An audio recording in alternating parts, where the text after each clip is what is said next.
अस्सलामुअलैकुम to everyone. आप सबका खैर मकदम है आपके अपने channel chalk and duster academy पर। हम उम्मीद करते हैं आप सब खैर आफियत होंगे। तो आज जो है हम शफ़ीक फ़ातिमा शुरा के बारे में पढ़ेंगे, जो कि अहम ही जो है नज़म निगार है, जो कि हमारे निसाब में शामिल है, यूजीसी नेट की निसाब में शामिल है। तो आज हम इनके बारे में पढ़ेंगे, इनकी हालात ज़िंदगी, इनकी अदबी खिदमत का आज हम जायज़ा लेंगे। तो चलिए देखते हैं। तो शफ़ीक फ़ातिमा शुरा के हवाले से जो है अगर हम सबसे पहले देखेंगे, शफ़ीक फ़ातिमा शुरा जो शफ़ीक फ़ातिमा शुरा जो थी, जब हम इनका ज़िक्र करते हैं तो ये जो है हैदराबाद की मारूफ़ शायरा गुज़री है। जो शफ़ीक फ़ातिमा शुरा है, ये क्या है, हैदराबाद की मारूफ़ शायरा क्या है, गुज़री है। तो इनकी पैदाइश की जब हम बात करते हैं तो 1930 ईस्वी में इनकी पैदाइश हुई थी। कहाँ पे? नागपुर में ये पैदा हुई थी।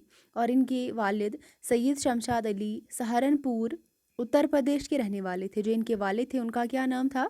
शमशाद अली। इनके वालिद का नाम था सैयद शमशाद अली, जो कि सहारनपुर उत्तर प्रदेश के रहने वाले थे।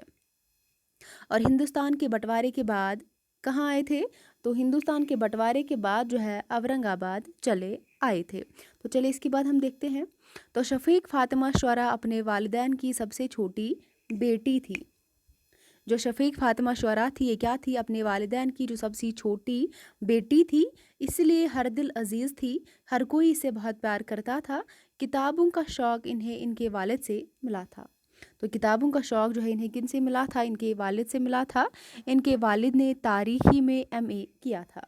जो इनके वालिद हैं सैयद शमशाद अली, इनके जो वालिद थे, इन्होंने किस में एमए किया था? तो तारीख़ में इन्होंने एमए किया था। और इसीलिए इनके घर में तारीख़ी, अदबी और तसव्वुफ़ाना किताबों का ज़ख़ीरा था। तो इसके बाद अगर हम देखेंगे, शफ़ीक फ़ातिमा शुरा को प्रेमचंद की नावल पढ़ने का बेहद शौक़ था। जो शफ़ीक फ़ातिमा शुरा थी, इनको प्रेमचंद की नावलें पढ़ने का बहुत ही ज़्यादा शौक़ था। इसके अलावा इन्होंने महाभारत, रामायण और ज़रब कलीम वगैरह किताबों का मुताला भी कर रखा था।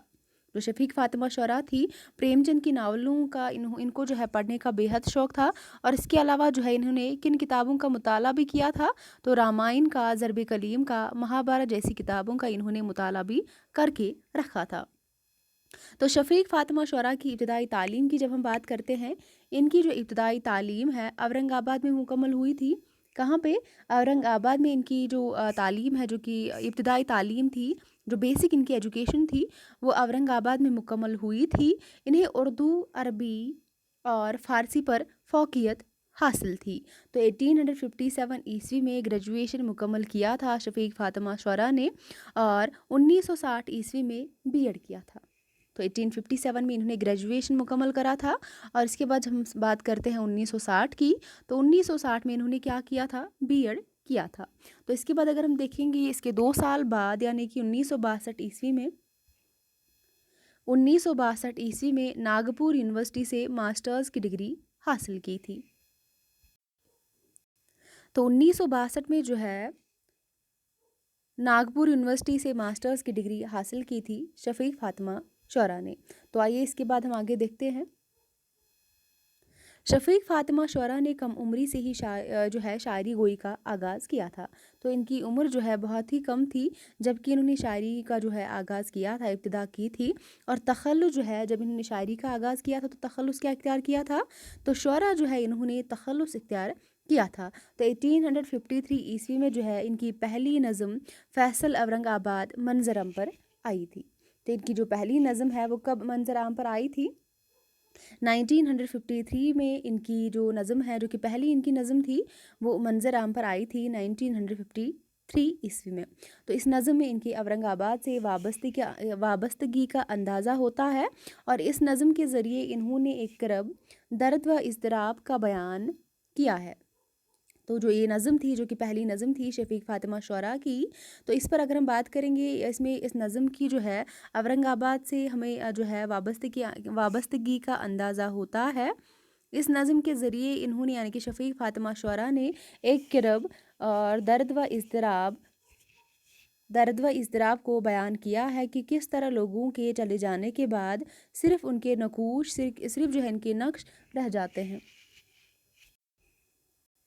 تو اس کے بعد جو ہے شفیق فاطمہ شعراء کے ہم کارنامے دیکھتے ہیں۔ ان کی کل جو ہے 4 شعری مجموعے ہیں، ایگزام میں یہی سے کوشچن بنتا ہے۔ ان کے شعری مجموعوں کے حوالے سے ہمارے نصاب میں بھی یہاں پر جو ہے یہ شامل ہے، شفیق فاطمہ شعراء۔ تو جب ہم دیکھتے ہیں شفیق فاطمہ شعراء جو ہے ان کے 4 شعری مجموعے ہیں، تو سب سے پہلا اگر ہم دیکھیں گے گلہ جو ہے صفورہ ان کا پہلا شعری مجموعہ ہے، جو کہ 1965 عیسوی میں لکھا گیا تھا، جبکہ اس کی اشاعت کب ہوئی تھی؟ 1987 میں اس کی اشاعت ہوئی تھی۔ یہ جو ہے ان کا پہلا شعری مجموعہ تھا۔ تو اس کے بعد ہم بات کریں گے آفاق نو، جو آفاق نو ہے یہ دوسرا شعری مجموعہ ہے شفیق فاطمہ شعراء کا، جو کہ شائع ہوا تھا 1987 میں اس کو بھی شائع کیا گیا تھا۔ تو اس کے بعد جو تیسرا ان کا شعری مجموعہ ہے کرن کرن یاداشت، ان کا تیسرا شعری مجموعہ ہے۔ تو اس کے بعد جو ان کا چوتھا جو ان کا ہے کلیات کے نام سے سلسلہ مکالمات، جو کہ جاری ہوا تھا 2006 کے اندر۔ تو اس کے بعد ہم دیکھیں گے شفیق فاطمہ شعراء ہمیشہ ہی دانشورانہ موضوعات، مذہب اور تصوف پر مبنی شاعری لکھتی تھی۔ جو ان کی شاعری تھی، ان کی شاعری کا موضوع کیا اکثر رہتا تھا؟ جو شفیق فاطمہ شعراء کی جو موضوعات، جو ان کی شاعری کے موضوعات تھے، مذہب، تصوف پر مبنی شاعری لکھتی تھی۔ اکثر انہوں نے اپنی نظموں میں عورتوں کے عکس کو مذہبی حوالات کے ساتھ پیش کیا ہے۔ جو شفیق فاطمہ شعراء ہے، انہوں نے اپنی نظموں میں کیا کیا تھا؟ عورتوں کا جو عکس ہے اس کو مذہبی حوالات کے ساتھ کیا کیا تھا؟ تو پیش کیا تھا۔ ان کی نظم اسیر جو ہے اس کی عمدہ مثال ہے۔ اس کی جو نظم ہے اسیر، اس کی کیا ہے؟ ایک عمدہ مثال ہے، ایک بہترین مثال ہے۔ علامتی انداز میں شعراء عورتوں کی زندگی کا عکس ہمارے سامنے لاتی ہے کہ کس طرح سے خواتین جذبات و بندشوں کی کشمکش میں مبتلا ہوئی ہے۔ تو اس کے بعد جب ہم دیکھتے ہیں شفیق فاطمہ شعراء جو ہے ان کی شاعری میں جذبات و احساسات کی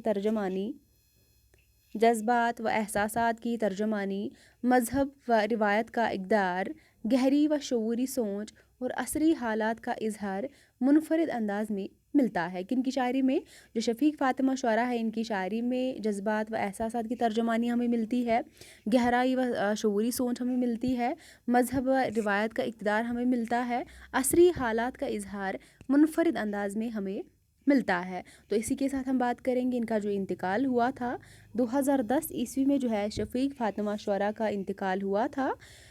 کہاں پہ ہوا تھا ان کا انتقال اور کس وجہ سے ان کا انتقال ہوا تھا؟ تو شفیق فاطمہ شعراء 2010 میں جگر کی بیماری میں مبتلا ہوئی تھی، اور اسی بیماری سے لڑتے ہوئے ان کا انتقال ہوا تھا 2012 عیسوی کے اندر۔